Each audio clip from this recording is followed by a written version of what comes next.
बदले तारो मिजाज राजाऊ होके बात राजाऊ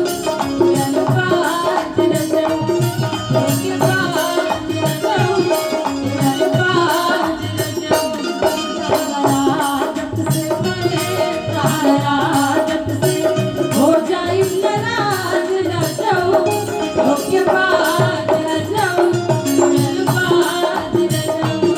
होके बात राजाऊ उड़न बाज राजाऊ।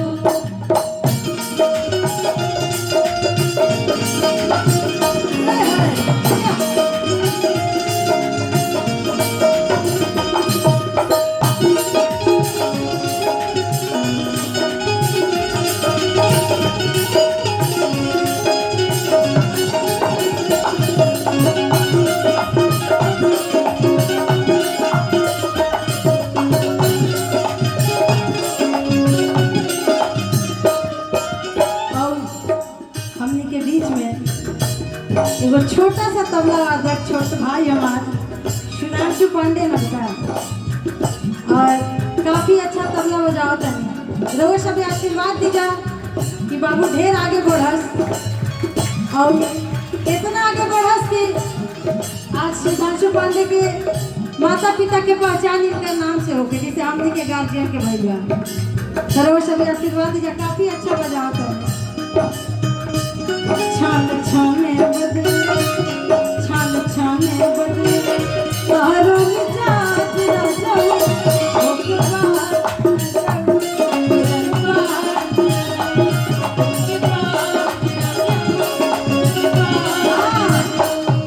राजाऊ के मेरा रुआ धीरे धीरे कि तारा तो खाली बाहर के समाज संभाले के बाद आ घर में जो इतना बड़ा समाज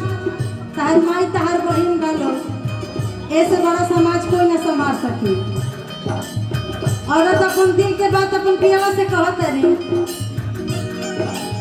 कि है घर परिवार के तो जीवा हमारा ऊपर बा दिन भर काम काज करत नहीं मर्द लोग के का बा बाहर से खट के आवे घर में आराम करो मेहरारू के आराम करे के समय कहाँ बा।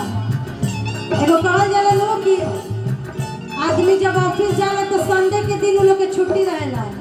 औरतन के जीवन के कोई संडे ना होके हर रोज काम कैसे खीस में कहा तरी घर भर के जीवा सैया हमरे का कारोबार दहिया में दार देने चढ़ल को कारोबार घर भर के जीवा सैया हमरे का कारोबार दहिया में दार देने चढ़ल को कारोबार। और रउर माई बहिन नहीं खेल समझत जब हमार दुख रउआ न समझत तो के समझी कैसे बात बुझबा ना